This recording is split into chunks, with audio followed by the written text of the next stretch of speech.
next, friends, we have Mr. Kalpen Parekh. Now, Mr. Kalpen Parekh is the president of DSP Asset Management Company, and how influential and a big man he is to be coming here is that DSP Asset Management Company manages approximately 80,000 crores and all is managed under him.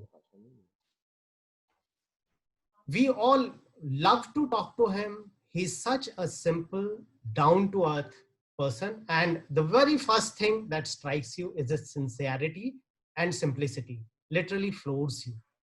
However, all that simplicity hides huge amount of experience and knowledge behind it. His simple, straightforward words are what will make you think and think real hard. He speaks to you on safety first, wealth creation through safe, tax-efficient investing. There are some questions which have already come in Q&A and chat and even on Facebook Live, which are about safe investments. So that is the part that he'll be dealing with, and two of those questions we'll take up with him. Mr. Kalpen, thank you very much. We are looking forward to a very engaging. We have very high expectations from you. Thank you very much for coming here. Thank you, Colonel. Really honored to be invited. Such an irony that people who keep us safe are making me talk on safe investing. So I hope I do justice, even 1% of the work all of you do. So really an honor to be a part of this session. Colonel, before I start, just guide me. Is my screen visible right now? Hello? Yeah, sorry? Am I visible and audible? Yes, yes, absolutely, clearly. Okay. Okay, so thank you for inviting me. And, let me start very quickly with the whole concept of safe investing. In fact, good investing is safe investing. Any investing which is not safe investing is very bad investing. All of you would know that, when you look for defending the country or you create a plan, safety is always in mind. Of course, we never know what the next day is or what the next situation is. And likewise, in investing in asset classes and markets, also things are rarely, they rarely go as per plan. However, it's very important to have rules and techniques and discipline to ensure that our hard-earned money achieves the objective it has to achieve. So I'll quickly take you through around 6 slides. Let me start with a real story. This was around 106 years back in 1914 when US, which is the largest market and the oldest capital market in the world, was going through its own recession और बहुत बड़ा stock market crisis जब था वहाँ पे JP Morgan, who was an iconic investment banker or a banker and a veteran about economy and markets, he was invited in a very large audience, like an audience that I'm talking to today, and this was in the Stock Exchange Hall of New York. And one of them asked him that on behalf of everyone, I want to ask this question to you. What do you think about markets? Mr. JP Morgan, thought for some time. He paused, he closed his eyes, and he was in deep thought. So the audience was expecting that he will give a very long answer and maybe take a lot of time to explain. But the power of simplicity and the power of minimalism or any deep thought does not need long explanation. After this deep thought, he opened his eyes and he made just 2 words. He mentioned 2 words: markets fluctuate. And these 2 words have been a very important part of my way of analyzing investment trends and portfolio construction, to keep risk and rewards and safety in mind. The fact that, see, the moment you are equipped with this knowledge that markets fluctuate, fluctuations do not bother us significantly, then we can start thinking and planning of what to do with these fluctuations, how to make them our friend rather than worrying from them. And I've just shown another small picture here. This minus 67% is nothing but the risk of investing in equity temporarily. The worst annual return that equity as an asset class has given in the last 25-30 years in India is minus 67%. This was in the year 2008 when the global financial crisis happened. So, instead of explaining to you what is the risk of investing, what can go wrong, all of that can take thousands of words and thousands of pages to explain. But I felt that the best way to explain risk is to say what can go wrong when it goes wrong. And of course, this was temporary. This was a temporary 1-year drop. Every 7 or 8 years, we see such large corrections in different parts of the world in equity as an asset class. And when I said it is temporary, it also meant that in the next year, the same equity market went up by around 110%. So fluctuations are temporary, but they are a permanent feature of equity investing. And hence, I wanted to, bring this concept of safe investing, that in those years, once in 2 or 3 years when markets fall by 15, 20%, once in 5 years then when they fall by 30%, once in 10 years when they fall by 50 or 60%, is when the whole concept of safety gets challenged. And remember one thing, when something drops by 50%, it means we have to earn 100% to just come back to where we were standing at the start of the year. When something drops by 70%, it means we need to, bounce back by 150% to just get the capital back. So in our whole journey of compounding, the moment we recognize that markets fluctuate, and because markets fluctuate, temporarily life can get stressful, investment can get stressful, our approach to money can, suddenly turn very myopic and short term. It's very, very important that we blend another asset class with a fast moving asset class like equity. Now, what is equity investing all about? Equity investing is all about speed, is all about growth, is about retaining purchasing power, and beating inflation over long periods of time. It is equity investing which will make us rich. But all of us know, and especially people like you, who when we go to war, we don't go to war only with our swords. We go to war also with our shields, because the first thing is to defend, the first thing is to protect before we actually attack. So, let me just recount the story of the hare and tortoise that we've learned in school. We all knew that, when the race between the hare and tortoise happened, the hare ran very fast, and he was almost, 80% in the race ahead, and the turtle was going very slowly. The hare got complacent. He went to sleep. Turtle kept on moving with his discipline and ultimately reached the finishing line first. Version 2 of the story, next time the hare said that I've learned my lesson. This time I will not be complacent, and he completes the race, in quick speed. And that's when the turtle or the tortoise reflects that, okay, I lost the race. But, these two guys over time, when they keep on running these races, they become friends together. And then they say that, why not run a race which can make both of us successful, rather than, you winning sometimes and I winning sometimes? Why can't we think win-win and both of us win? And the version 3 of the story is that,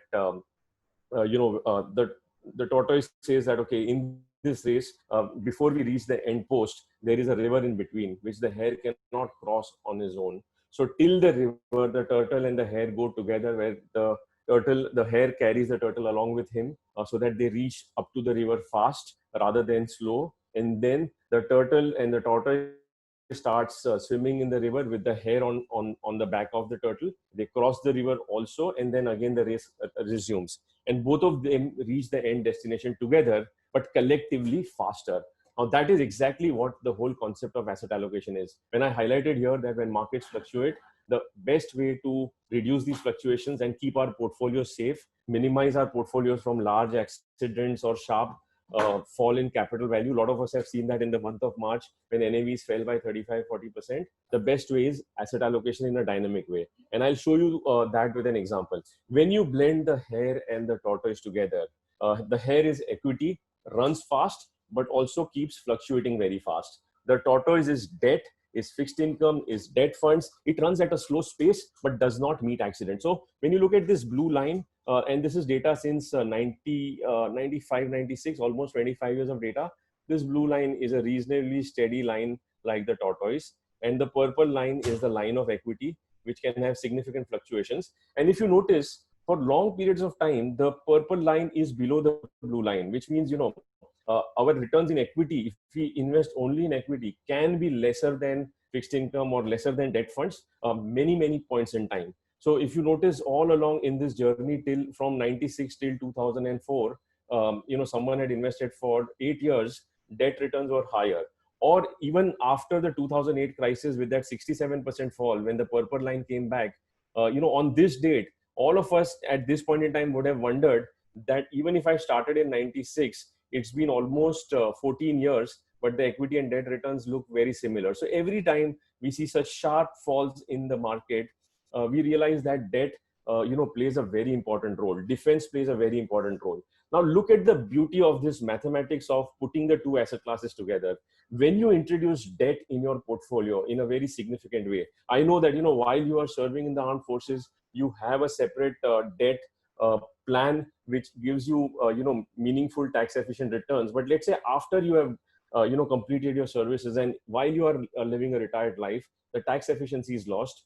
Even for your other family members, debt funds make a lot of difference. So let's see the long-term return of debt since 95 till today, 25 years is around 8%. The long-term return of equity is roughly around 11%. Now, when you do the average of these two, 10.7 plus 8, that would give us around 18.7. And mathematically, the return should be 18.7 divided by 2, which is 9.35 over 25 years. However, when you join the two together, the average is higher than the mathematical average. And this is doing a rebalancing every 3 years. And I'll tell you why every 3 years. The number comes to 10.2, which is higher than the average. And that partners, I'm calling it the partnership. It is the hare and tortoise partnership where equity and debt come together in an equal ratio of 50-50.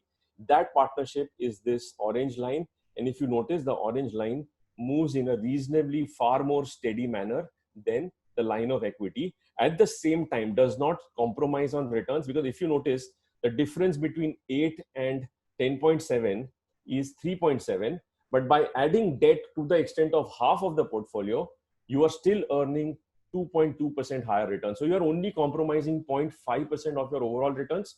It is like buying an insurance policy for avoiding very sharp accidents from your portfolio. So this is the beauty of introducing debt portfolios, debt funds into your asset allocation. Now, whether that asset allocation should be 50-50 or 30-70 or 70-30 is something each individual, depending on his or her time horizon, should decide along with your advisor. And another very important dimension when you want to do safe investing is the best way to do safe investing in India till now, till many years back, till mutual funds came into presence, was through fixed deposits. Fixed deposits and bonds are like the tortoise, which move in a slow and steady, gradual manner. And India is a country which is blessed with reasonably high interest rates, barring the last 1 or 2 years when interest rates have come down. But otherwise, we earn reasonably high interest rates. Like we saw in the last slide, 25 years, if equity gave 11, debt actually gave 8, because interest rates in India have generally been on the higher side. So we should take advantage of those high interest rates. However, the problem with traditional debt instruments, which a lot of investors, 99% investors in India, love the safety of fixed deposits. Now, the unfortunate part of fixed deposits is that what you see is not what you get. I don't know how many of you are fans of Amitabh. I have grown up watching his movies. This is a movie I would have watched 50 times or more than that, called Aakhri Rasta, where there are two Amitabhs, actually the father and the son. And, they are both fighting an ideological battle. And the elder one, the father, tells the son that he writes on his palm the number 9. And he tells him that, when I look at it from my side, it's 9. But when you look at it from your side, it looks 6 to you. This is nothing but the tax inefficiency of traditional debt instruments. So when you invest in bonds or in fixed deposits, we earn interest income. This interest income is taxed at our tax rates. So if our tax rate, marginal income tax rate, is 20%, what we earn is not 9, but 9 minus 20% of 9. And then you add surcharge and everything, it actually becomes 25. So that becomes almost 2.5%. For a lot of you who are in the highest tax bracket of 35 or 36%, this 9% actually becomes 6%. So, when you walk into the bank branch, when you walk in to buy the bond, it looks 9%, but what you actually get in hand after, receiving the interest income and paying tax at the end of every year is actually 6. Now, one way to ensure that this 9 does not become 6, or in today's world, today actually interest rates are not 9. So the number 9 is not very relevant in the last 1 year because interest rates have come down. But just 1.5 years back, interest rates were at 9%. And some point in time, again, in the future, we will see interest rates rise back.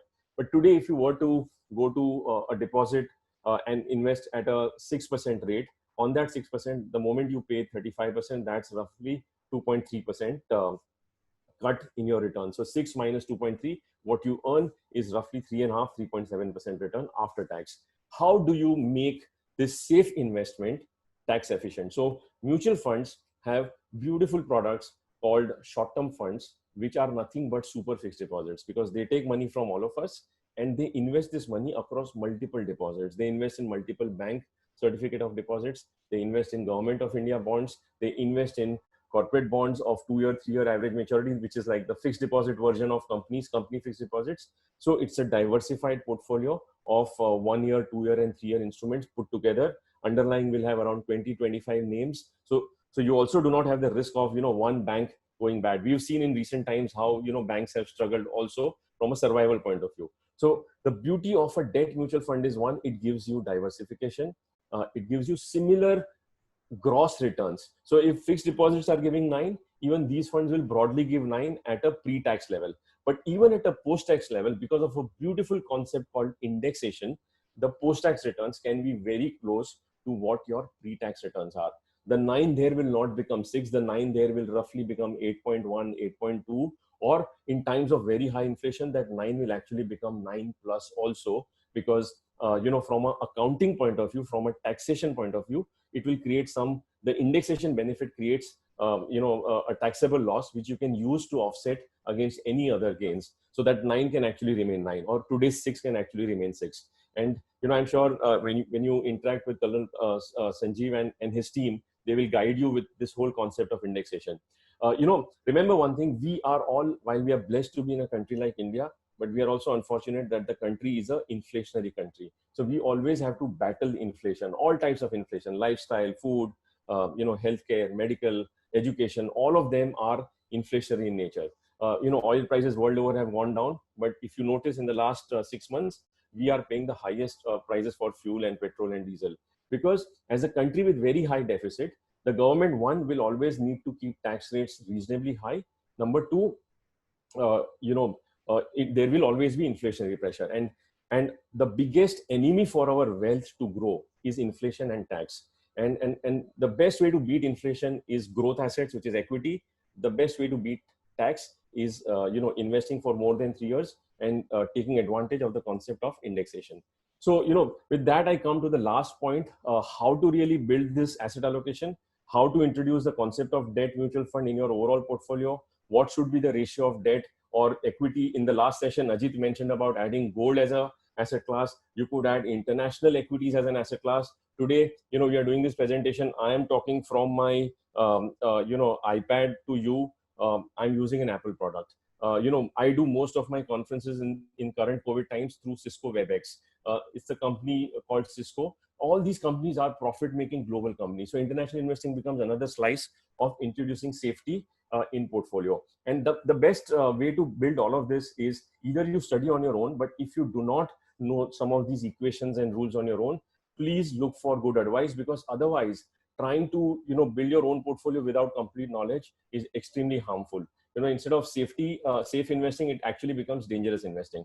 And here is where I just want to give an example. I was very delighted to talk to Colonel Goelia yesterday when he gave his whole approach and principles of building this company and building this entire advisory practice for armed forces. It reminded me of a story I had read few months back about Field Marshal Sam Manekshaw, who was the army chief in the 1971 war. And this was a time when Pakistan had started playing a very active role in the current Bangladesh, which is the East Pakistan that time. And a lot of refugees had started coming into the Indian states. And it had become a serious national security issue. I'm sure a lot of you know about it, but let me still try to recount this quickly. So the Prime Minister called the Cabinet of Ministers and the Chief of Armed Forces, Sam Manekshaw, for a very urgent meeting. And she was extremely furious. And she said, I'm getting angry calls from chief ministers of all the eastern states that the government is doing nothing, and there's a huge influx of refugees in the country, and I want you to do something. I want you to act right away. So Field Marshal Sam Manekshaw asked the Prime Minister that, what do you want me to do? And she says, this was Indira Gandhi at that time. She says, I want you to enter East Pakistan. Sam Manekshaw says, do you know what that means? That means war. And the Prime Minister says, so be it. So the army chief then says that, have you read the Bible? So everyone was baffled that, why are you talking about Bible in a serious meeting like this? And he says, when you open Bible, what does the first line of Bible say? The first book, the first chapter, the first paragraph, the first line says, where God says, let there be light, and there is light. And likewise, if the Prime Minister of the country says, let there be war, there will be a war. And, we will actually have to, fight a war. And the Prime Minister says, I don't mind if it is a war. And then, the army chief actually explains that, do you know what state are we in? We are not yet prepared. And what if China opens the front, then our armed force will have to, spread thin and fight on two fronts. Then are you aware of the other situations? We are in April. Last year when there was an election, you had made a lot of my soldiers go into, smaller and smaller villages of India to, fight your other objectives. And, I need to pull them back. I need to ensure that all the roads are made available to me for me to, move my resources and make them ready for the war. And this will take 2 to 3 months. This will also coincide with the harvesting season in the north of India, in Punjab and the agriculture belt, and we will not be able to move food grains. So the cabinet minister also had the home minister, the agri minister, and he said that, how do you solve for this? And the army chief says, that's your problem. You had to plan for it. You have not done it. And currently in my armed forces, this is my readiness with the artillery and the number of tanks and stuff like that. And the defense minister says that, only so many tanks is what you're prepared with. And the army chief says that you are the defense minister. I've been asking you for, these budgets for the last 18 months and you've done nothing about it. So this conversation happens and he's, able to make a point that this is not the best time. And he says that, my job is not just to wage a war. My job is to win the war for you. The prime minister is very furious, and the army chief in this speech that he had given, he says that this is the first time I've seen a woman so angry. I've not even seen my wife so angry. And she's extremely furious. And then she tells her that you are the government, you decide what you want me to do. You give me the orders. The prime minister tells the cabinet to say that, okay, we'll meet again at 4 o'clock. And when everyone is leaving, she asks army chief that wait for a minute. And he waits. And he's extremely, while he's very courageous, he says that, madam, before you open your mouth, do you want me to resign? And the prime minister asked him that everything that you told me, was it the truth? Sam, tell me, was everything that you told me the truth? And he says that, my job is to tell you the truth. My job is to fight and win and not to lose. So the prime minister gets comfort and says, okay, Sam, you know what I want. Tell me when we'll be ready. And then he says, give me time, give me freedom. I will come back to you with a plan. And with that plan, I will go and, win the battle. It will take me a couple of months, but it needs to be done in this way. Now, what's the moral of the story? You need a lot of moral courage when you have to advise and say no. And in the world of investing, saying no is very important. Yesterday, when I was talking to Colonel Sanjeev, he gave me this, very important concept. He said there are times we say no to a certain asset class or to a certain product if it is not right for our investors. And that is the true value of good advice. Good advisors will not always say that, okay, buy A, B, C, D, and E, but they'll also say no to you. Likewise, if you want to make your investing safe investing, it is important that asset classes which are at, euphoric highs, they are at lifetime highs, could be gold, could be equities 4 months back, could be debt at some point in time. It's important to say no to that asset class or go slow on that asset class and constantly rebalance portfolios. And that is where good advice truly makes huge impact on your portfolio. And all of you are fortunate to have a very, very aligned advisor looking after the safety of your portfolios and the well-being of your portfolios. I think with that, I'm done. As a summary, introduce debt funds meaningfully in your portfolios. This whole concept is called dynamic asset allocation, which means choose between debt and equity at different points in time, depending on how markets are behaving, how various asset classes and valuations are behaving. The two together will not minimize your return significantly, but will significantly minimize the risk in the portfolio. And be aware when to say no. Be aware that a good advisor is extremely precious in helping you achieve a stable and safe investing behavior in your journey. Thank you very much. Over to you. Thank you very much, Mr. Parekh.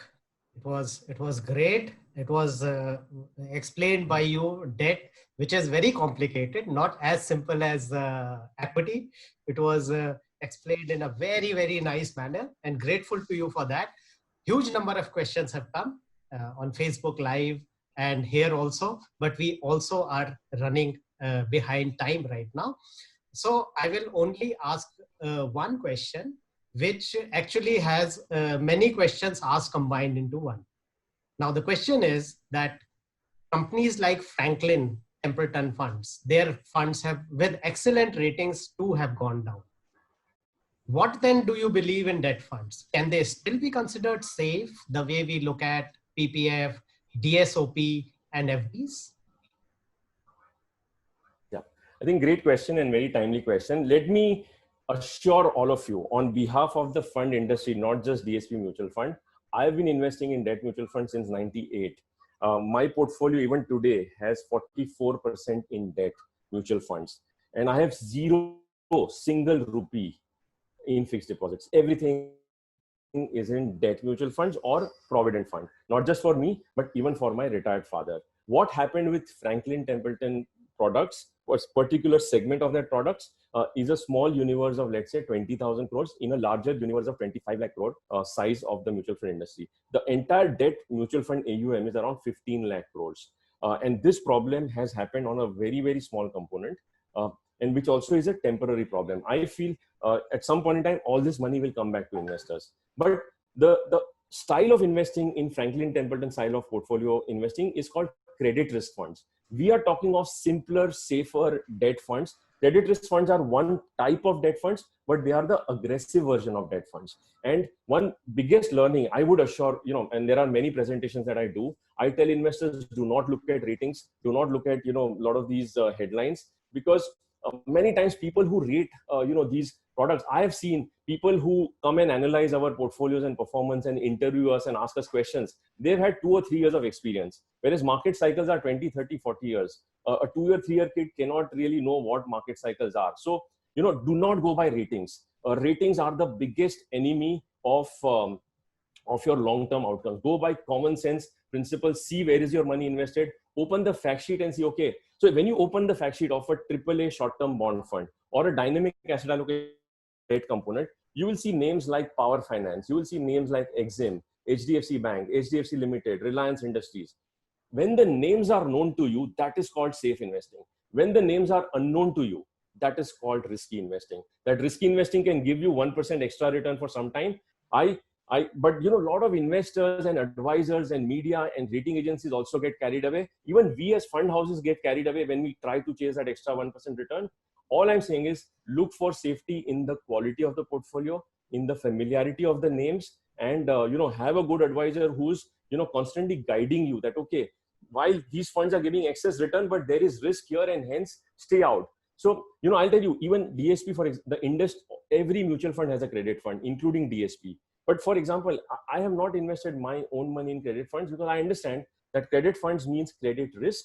That risk will give me 1% extra return over 10 years. But once in 4 or 5 years, that risk can go bad. Whenever the economy goes through a bad cycle, and the cycle we are in right now, we've never seen in the history of India or the history of world, the environment in which everyone is stuck right now. So some of these accidents are inflicted by the economic environment. Some of these are bad mistakes, at times as fund managers, we also make. We are human beings. While, we should not be making mistakes on your hard-earned money, but I will lie to you if I tell you that no mistakes are ever made. We try to minimize them. We try to do much less mistakes than, let's say, what a common investor would do. But let me end by saying debt funds are reasonably safe if you choose the right debt funds. They are a good proxy to fixed deposits and bonds because they are diversified, they are liquid, you can take money out within 24 hours, and they are highly tax efficient. So don't worry, choose the right advisor. You have the right advisor. He will give you, the right inputs of these are the 5 good debt funds. Blend them if you want through debt fund separately, through asset allocation fund separately, but you don't have to worry. What happened with Franklin, which was unfortunate, was on a very small component. And while I am not a spokesperson for Franklin, but what I understand as an industry participant, even that money at some point in time will come back. If any of you have investments there, that money, there is a lot of resolution work which is being worked out. It will come back. Thank you very much, Mr. Kalpen. I totally agree with you. I have 10,000 rupees in FD because my locker requires me to keep that FD. Other than that, I want my taxes to be saved. So it's all Absolutely. my safe portion is definitely going into debt funds. Really grateful to you. And thank you very much for taking out time to be here. Thank you. Thank you. Thank you, all of you. See you. Good day.